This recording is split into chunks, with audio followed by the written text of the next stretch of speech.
I've taken the time to study the all-22 coaches film from the Buffalo Bills Week 2 win over the Miami Dolphins, and I'm sharing my top takeaways with you today on Locked On Bills.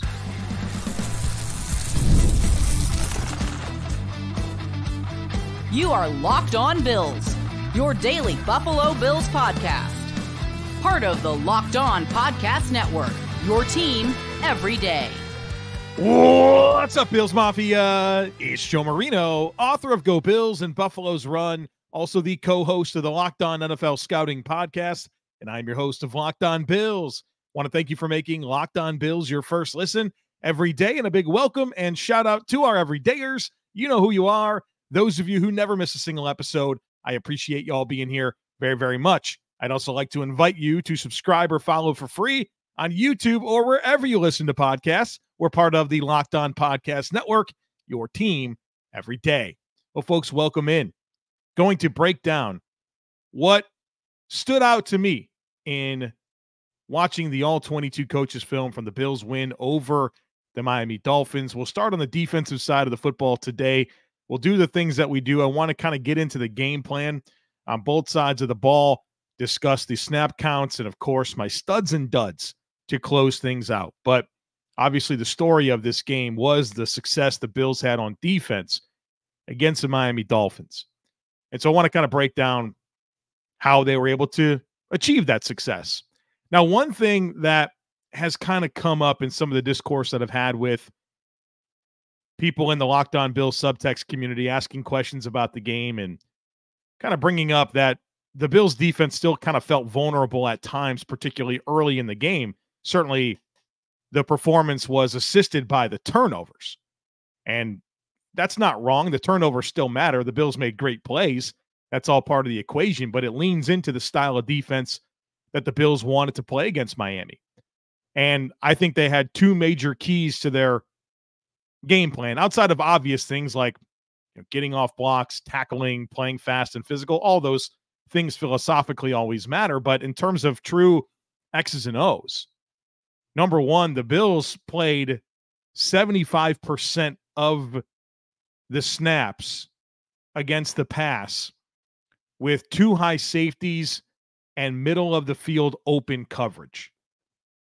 And that's a significantly high number. That's the fourth highest percentage of two high safety, middle of the field open coverage snaps that the Bills have played in a game since 2018. And so what does that mean? Well, the Bills are playing with two high safeties, right? On the roof of the defense, you have two safeties that are responsible for half the field, right? And they have to keep everything in front of them. And then you space the field underneath. And the objective is that you take away vertical shots down the field and you really force the offense, and in this case, Tua and the Miami Dolphins, to work the ball between zones underneath. It's a situation where you really test their patience. And we know Miami is a big play offense. They have the speed. They want to get throws down the field.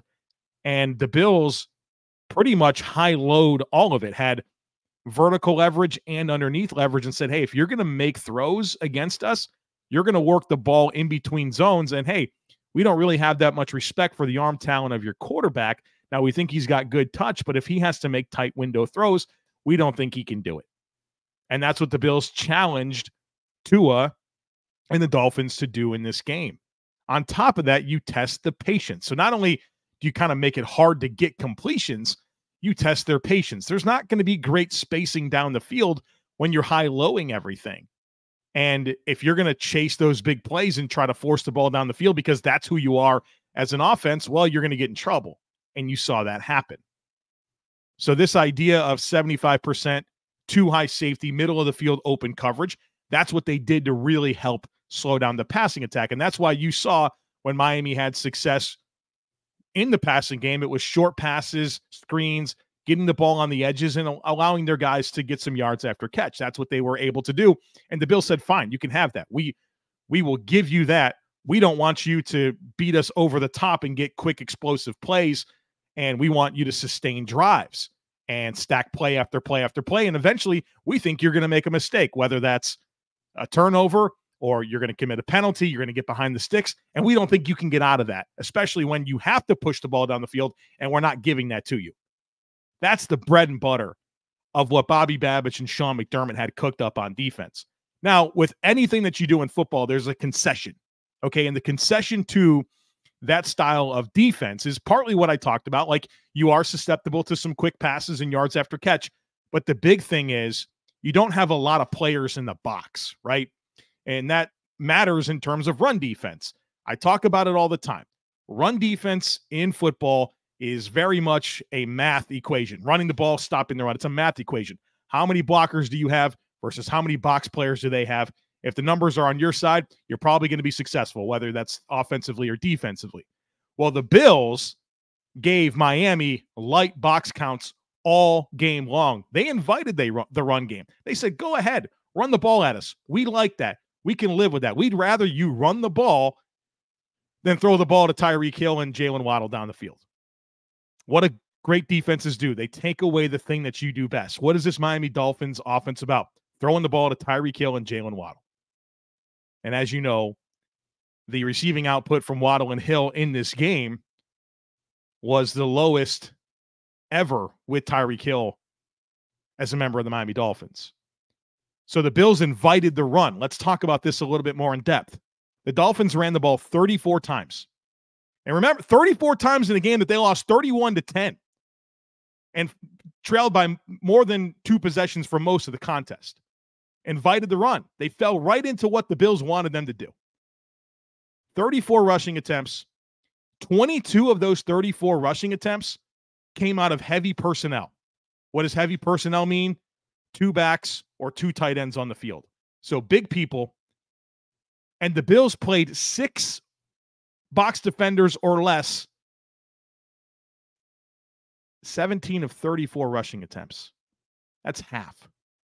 6 or less in the box. Those are tasty run looks for an offense. And the Bills said, go ahead, do it. The Bills only had 4 plays where they stacked the box with 8 or more defenders. 4 out of 34 runs. Let me repeat those numbers again. Miami, 34 rushing attempts. 22 of those 34 rushing attempts with heavy personnel on the field, either 2 backs or 2 tight ends. The Bills played 6 or less defenders in the box on 17 of 34 runs, and only 4 of 34 rushing attempts from Miami featured the Bills having a stacked box, which means 8 or more defenders. You see the philosophy? It's pretty clear, right? Pretty clear what the Bills wanted to do. Miami fell right into it, and the Bills executed. So that was the defensive game plan. Some individual player performances that really stood out to me. I want to mention Baylon Spector. My narrative with Baylon Spector has always been this. I think he's a good football player. Thought he was a good football player at Clemson. I think he's had good flashes in preseason, but he's been injured a lot. And to his credit, he got through this game healthy. But what I'll say about Baylon Spector is that he met the moment in a really tough spot. Coming in short week, under-repped. I mean, I think Baylon Spector entered this game having logged under 50 snaps for his career from defense.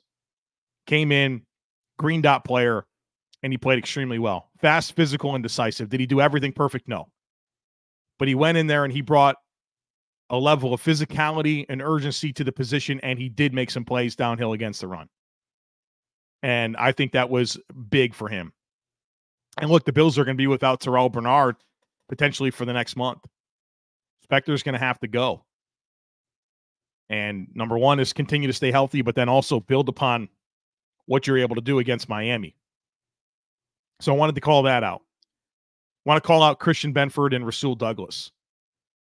Those guys are monsters. That's an awesome pair of corners. Awesome pair. And it's not just what they do in coverage. I mean, I think that speaks for itself with how much the Bills have limited the Cardinals receivers and the Dolphins receivers. But it's what they do against the run as well. You're going to play this style of defense, a lot of zone.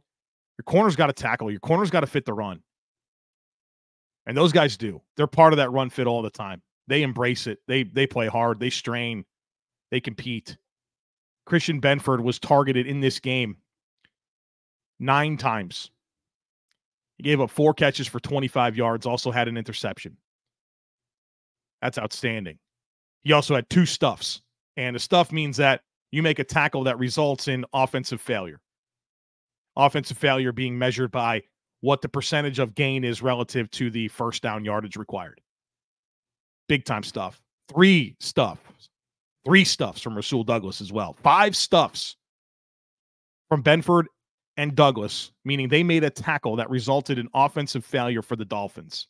It's not just the coverage. These guys are dogs playing downhill and making tackles. Such a key piece of this defensive operation. I also want to mention that Ed Oliver called game in this football game. I think the turning point, this game completely hinged when Miami turned the ball over on downs. 17-7 was the score. Inside 5 minutes left in the second quarter. And Miami, I mean, look, 2 of their first 3 possessions, they turned the ball over, scored a touchdown on the other. This was their 4th possession of the game. Down 17-7, inside 5 minutes left in the second quarter. Ball's at midfield. 3rd and 1, Ed Oliver, tackle for loss, combining with Baylon Spector and Dorian Williams. And then 4th and 2, Ed Oliver destroys Robert Jones and gets a sack, gives the ball back to the Bills in plus territory. And as we know, the next play is James Cook 49-yard touchdown run. Miami wasn't going to be able to win the game by converting that first down in that particular moment, but they could have lost it, and they did. And in the game reaction show, I talked about the maturity level of the Bills and how they played that game. Dolphins didn't have that same level of maturity. And I think that's been one of the biggest limiting factors for Miami under Mike McDaniel, specifically against the Bills, but also at times against other teams, where there's a game script that he's chasing and he doesn't stay patient enough. That was a great opportunity for Miami to punt the ball. Like, I'm for being aggressive, but not in that situation. Again, you are not going to win the game by converting that 4th down. You sure as heck could lose it, and you did. You blinked, it was 24-7, and the Bills get the ball first coming out of the half? Kind of silly. Kind of silly by Mike McDaniel. I think that was that sequence for them, lost it. But then on the other side of it, Ed Oliver was the guy that made the plays. And again, shout out to Dorian Williams and Baylon Spector for collaborating on that 3rd down stop to set up the 4th and 2. Defensive snap counts. I want to give these to you as a percentage of snaps. I don't know why I haven't done that in the past. I think that's a lot better than me saying this guy played 20 of 50 snaps. I want to tell you overall percentage of snaps. I think that gives you a better understanding. At defensive end, Greg Rousseau, 68%. A.J. Epinesa, 66%. Von Miller, 38%. Casey Toohill, 30%. Kingsley Jonathan, 9%. Want to comment on Miller and Toohill. Miller's playing really well. And I think part of that is the Bills are using him very effectively, right? He's not a starter. He comes in situationally against the pass. And I think he's played such a high percentage of his snaps so far this year on passing downs. It's exactly what we talked about in the offseason. You want to get the most out of Von, play him situationally. Not sparingly, but situationally. Pick your spots with him. The Bills are doing that phenomenally well so far. And I want to give some flowers to Casey Toohill. I wasn't his biggest supporter coming into the season, but in this game against Miami, I thought he played very well. Had some big-time moments where his effort really mattered a lot on some of these outside plays. Casey Toohill fought hard to maintain leverage and funnel runs back inside, and had 2 big moments in this game where he was able to really limit a play that felt like it was going to be a big one, but because Toohill was able to compete and strain and leverage his block and string it out horizontally, he turned it back inside and made a play. And I thought those were huge moments. Ed Oliver, 61% of snaps. Daquan Jones, 46%. Austin Johnson, 49%. Dwayne Carter, 33%. So you saw a lot more rotation with the defensive tackles in this game. At linebacker, Baylon Spector, 82%. Dorian Williams, 70%. Terrel Bernard, 18%. Nicholas Morrow, 8% coming in late in the game. At corner, Christian Benford, 100%. Rasul Douglas, 92%. Cam Lewis, 92%. Kyrie Elam, 8%. He came in late in the game. At safety, Rapp and Hamlin, 92%. Jamarcus Ingram, 23%. Shout out 2 picks. Cole Bishop, 8%. Shout out pass breakup in the end zone late in the game. That was fun.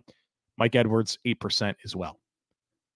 So there's the defense. On the other side of it, folks, we're talking offense as well as my studs and duds. So be sure to stick with me.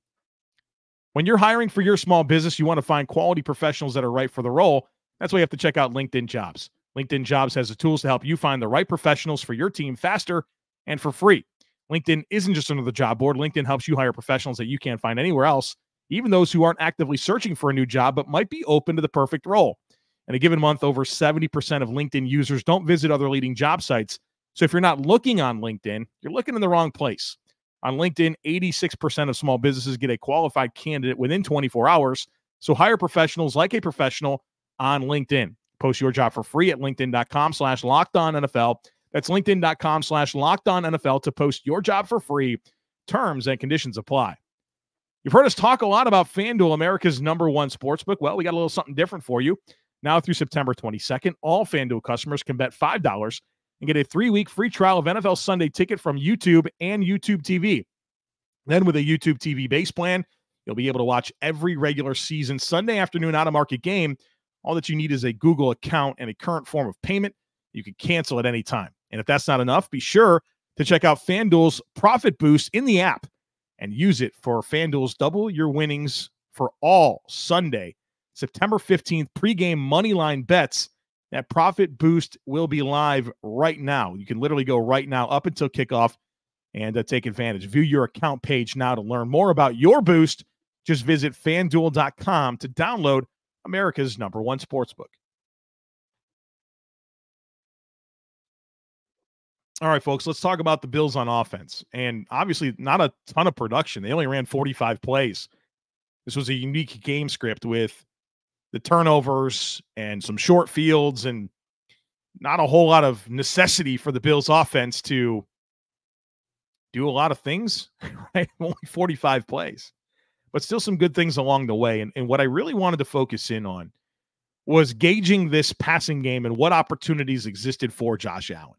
You know, I think there's a lot of, I don't know if questions is the right words, but curiosity in terms of, all right, well, what does this passing offense want to be? What is it going to look like? What does it mean when they have to rely on it late in the football game? What's on the menu? And I'll tell you this. That was the intent of what I wanted to find offensively, and I showcased a lot of plays to our subtext community. You know, part of what I do for the Locked On Bills subtext community, which you can join by, there's a link in today's show notes that you can be part of it, is I go through and I give them a bunch of plays, all 22 clips, and I talk through different things. And I really wanted to emphasize what was on the menu for Josh Allen in the passing game. And I came away very satisfied with it. You know, the Bills only had 20 dropbacks, 19 passing attempts. Josh Allen had 13 completions. But there were some really good looks down the field. The wheel route to Curtis Samuel, that's a great matchup. The Bills were able to kind of play with a wider split with that running back. They did that quite a bit. So normally in shotgun, that running back is pretty close to the quarterback. And the Bills would line up their running back, maybe even outside the tackle box. It was a very wide split for that running back. And they were able to isolate some matchups that they like with that. One of them being Curtis Samuel on Jordan Brooks, one of the Dolphins linebackers down the field on a wheel route. And I'll tell you what, good coverage by Jordan Brooks. He's an extremely athletic linebacker, and he cut off that route, and he got in the hip pocket of Curtis Samuel and was able to force an incompletion there. I will say that the ball was a little short. If Josh Allen has a little bit more air on that ball, I think Curtis is going to have a chance to make a catch there. But that was a good look. That's the point that I'm making. Even the shot to Marquez Valdes-Scantling, I thought it was a great opportunity. The Bills, Josh Allen read the defense very effectively, knew where that one-on-one was going to be there, and Marquez Valdes-Scantling won down the field. He had vertical leverage. The problem was the Dolphins ran a stunt with their defensive line. Josh wasn't able to get his feet set, and so the throw really wasn't able to get there. But good opportunities down the field. And overall, I would say that Josh Allen is playing really good quarterback right now. Some of my favorite that I've seen from him. I think he's doing more with his brain than I've ever seen. A lot of eye manipulation, a lot of pre-snap processing and saying, hey, I'm going to hold that safety right there to create a little bit more space for my guy. One of those plays being the over the middle of the field throw to Khalil Shakir, the dime down the middle of the field, tight window throw. Josh is holding Jordan Poyer with his eyes to create that space for Khalil Shakir to make himself available, and drills it in there with a lot of velocity. I think Josh did that probably 3 different times in this game where he's holding defenders with his eyes and then helping that receiver separate and getting him the football. Josh Allen's doing that at a high level right now. I think where he's starting his eyes and where his understanding of where the defense has leverage and where the offense has leverage, he gets it right now. I'm telling you, he's seeing this really, really clean. His pocket management, about as good as I've seen from him. His mechanics, super clean. This is some of the most clean quarterbacking I've seen from Josh Allen. And so I have a lot of confidence in the direction of this passing offense, how Josh Allen's playing, how he's seeing the field, and the decisions that he's making. It just hasn't been a situation yet where Josh has had to complete 25, 30 passes for the Bills to win a game. But I feel good about it when that opportunity is there. It's a little bit like how I felt about the Bills' run offense last year. If you've been an everydayer for an extended period of time, you heard me talk early in the season last year about, hey, I think this run game is really close. Some timing stuff. And once that kind of comes together, I think this is going to explode. And then that happened. I feel that way about this passing offense. And I would say 2 really unique dynamics of this game plan, or I guess 3. First of all, you have to acknowledge, like I said, 20 dropbacks, 19 passing attempts. The Bills spent probably 35% of this game, maybe more, just trying to get to the end of it, right? Like that's an important distinguishment to make as you're trying to assess the overall operation. It's important context. But 2 other things here with the passing game in particular.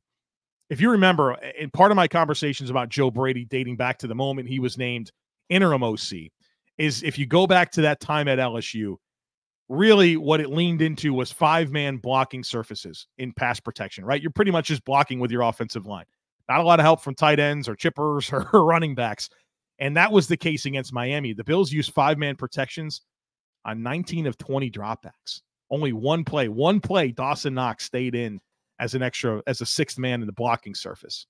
And so there's some trade-off with that. Like I talked about at the beginning, there's always trade-off with what you choose to do in football. The advantage is you use 100% of your eligible receivers on every play to go out in routes. So the menu is full for Josh Allen in terms of you can only have 5 eligible receivers, and he had 5 eligible receivers on all but one play. The downside is, well, you have less players in to pass block, and what you do, you put a lot in your quarterback, right? Because if there's free runners, Josh Allen has to account for that player, and he's done a great job of it. I mean, the throw down the field to Ty Johnson was an example of him handling a free runner, getting outside the pocket and making a play, right? He's done that multiple times this year, and that's certainly within his skill set, but I want you to understand the trade-off in doing so. And now the Bills didn't use as many 5-man blocking surfaces against Arizona, but they still used a lot. I'm very curious to see how this plays out throughout the course of the year. And so it's funny, I talked all about, well, do the Bills have a running back that can pass block? Well, the Bills said we're not going to use running backs to pass block. Now, I'm sure there will be times when they do, but the 5-man blocking surfaces that were a foundational piece of what Joe Brady did at LSU appear to be creeping up here with the Buffalo Bills. The other thing that I've noticed about the Bills passing offense, and I would say that this is now through 2 games, is I feel like the interior 3, McGovern, Torrance, Edwards, they have had some challenges dealing with stunts from the defense.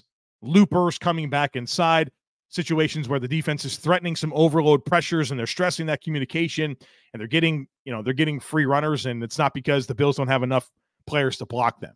So I think probably one of the most critical things right now for the Bills on offense to sort out is those middle 3 players and being able to handle the different pressure looks and stunts that come their way, because I feel like that's where the passing offenses look the most vulnerable to me at this point in time.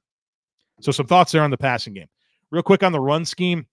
I feel like this has been true for the Bills for a number of years, but they're at their best running gap runs. And I think there's no such thing in the NFL as a true, hey, we are a gap scheme, we are a zone scheme. Every scheme is blended, but they will skew towards gap or zone. And this Bills run scheme is very, very, I mean, it's not particularly close. They're much better when they run gap. And I think this Miami Dolphins game was an example of that. 62% of the run plays were gap. The Bills averaged 6.31 yards per carry, had a success rate of 50%. When the Bills run zone, which they did 19% of the time against Miami, 1 yard per carry, 20% success rate.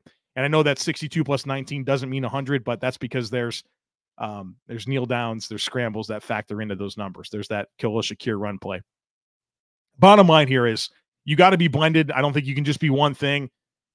But this offense is just so much better when they run gap. And I think that just leans in to the strengths of their players. Physical run blockers, great pullers, right? Brown, Dawkins, very good pullers. You want to get them into gaps. You want to run gap schemes with that. But also your power at the point of attack in Edwards and Torrance allows that to be effective as well. And the Bills, their run success out of 12 personnel is just really good. So I think they understand, they should understand how they're at their best running the football, and I want to see them lean into those concepts. And in addition, I think like Ray Davis, to me, watching him at Kentucky, just a much better player when it's gaps and the tracks are predetermined and there's not as much decision making with him. And I think where you've seen some of the zone runs really not work out for the Bills is zone run horizontal, right? You're walking to a zone, and the whole point is that the running back presses and finds a lane and gets downhill. Well, again, the other side of that is the linebackers are doing the same thing. And as those gaps open, they just shoot them. The linebackers shoot them. And so I feel like you're seeing just a lot of failed runs because the second level for the opposing defenses are seeing it just like James Cook or whatever ball carrier. And they're able to shoot those gaps and make some plays. So lean into those gap runs if I'm Joe Brady. Offensive snap counts, Josh Allen, 91%, Mitch Trubisky, 9% at running back, James Cook, 47%, Ray Davis, 31%, Ty Johnson, 16%, Reggie Gilliam, 11%. At tight end, Dawson Knox, 53%, Dalton Kincaid, 42%, Quentin Morris, 13%. At receiver, Keon Coleman, 91%, Mac Hollins, 71%, Shakir, 69%, Curtis Samuel, 27%. You can tell they're still kind of sorting out that role. MVS, 9%. Offensive line, Spencer Brown and David Edwards, 100%. Dawkins, Torrance, McGovern, 91%. And so Osiris Torrance, for the first time in his career, didn't play every snap in the game. Alec Anderson, 29%. He had 9 snaps as a jumbo tight end, 4 as a guard.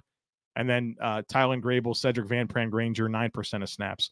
That jumbo tight end role is an important one for the Bills, and Alec Anderson's coming in and doing a great job. Last year, that was David Edwards, who did a phenomenal job. In the past, it's been Tommy Doyle or Bobby Hart. This is an important role for this offense, and Alec Anderson is up for the task. I mean, he's an athletic dude that has an edge to him, and he's moving some bodies out of the way right now as that big tight end. Studs and duds. I'll tell you what, I don't have any duds. A 31-10 win. Did anybody play to the level that you say, man, he was really killing the team? I don't have any. I'm not going to force it. I do have some studs. James Cook, 3 touchdowns, 12 touches, 95 yards, stud. Alec Anderson, stud. I think I just talked about it. His role as that jumbo tight end matters a ton. Khalil Shakir, he's a stud. And not that it was like this massive performance when he had 5 catches for a little over 50 yards, but when Josh Allen needed it, he went to Khalil Shakir, and Khalil Shakir got open, and they have some really good chemistry. A lot of those against zone coverage, a lot of those over the middle of the field where, exactly what I was talking about with Josh holding defenders, Khalil Shakir getting the spots, accurate throws, good catches. It's beautiful. Von Miller, you're a stud. Fully back. Von's fully back, folks. I mean, in terms of his impact as a pass rusher. It's real. It's not fluky. It's real. Austin Jackson's, a paid right tackle. They like him. And Von Miller took his lunch. Ed Oliver, talked about it. That sequence, game-changing. Stud. Christian Benford, Rasul Douglas, studs. Jamarcus Ingram, 2 picks, stud. He also manned up Tyreek Hill in the red zone on one play as well. I think that was actually Von Miller's sack. Jamarcus is one-on-one with Tyreek Hill. And Baylon Spector, big spot for him. He's a stud. So real quick, James Cook, Alec Anderson, Khalil Shakir, Von Miller, Ed Oliver, Christian Benford, Rasul Douglas, Jamarcus Ingram, Baylon Spector, all my studs this week. All right, folks, hope you enjoyed. All 22 review in the books. Would encourage you to check out the Locked On Bills subtext community. Like I said, you get all the film clips. I send a big file. I think there's almost 30 plays in there that I went and broke down for everybody. Plus, you get my first reaction to all Bills news. You get my in-game texts. So be part of that. We're having fun. It also gets you into our Discord channel, and our Discord channel is blowing up. It is so fun. We're almost at 1,100 members in there, and obviously it's a chat app, right? So you get to discuss and interact with a community of Bills fans that, it's really fun. But also we have so many cool things going on, like Discord exclusive content. I'm doing a live stream on Wednesday that's only for the Discord community. We have different things that are coming up that are really fun. We have a great mod team in place. We have just different things that are happening all the time in that Discord channel that are designed to build community around this podcast. And I'll be honest with you, it's been a really fun piece of where this podcast has gone for me. Obviously, I love doing the show, and that's never going to change. I'm always going to do this show. It's always going to be right here for you. It's the passion of my life outside of being a dad and a husband. But the community that we've been able to build around this podcast with Bills fans that enjoy listening to Locked On Bills, and I think that maybe that's a particular type of Bills fan that you can interact with these people in the Discord. And so whether it's through the subtext community or the Substack, where I'm writing articles, I'm writing at least 3 articles a week, my post-game column, a Josh Allen weekly, plus a scouting matchup preview for the upcoming game. We've been able to get people into this Discord channel, and the community is just growing. Be part of it. You get part of it through either a Substack subscription or a subtext subscription. Either. There's a link in today's show notes so you can check out what that's all about. All right, folks, enjoy your weekend. We got 2 weekends of stress-free football watching because the Bills already won this week. Monday Night Football next week. So enjoy that. And then I'll be back again for you on Monday. We got herd mentality coming early in the week. We got a conversation with Bruce Nolan early in the week. Obviously, then we got to start getting ready for the Jacksonville Jaguars. So plenty coming your way. Don't miss it. Make sure that you're subscribed. Would love it if you took a second to rate, review, and share the podcast. Have a great rest of your day. Go Bills. And I look forward to catching up with you again real soon.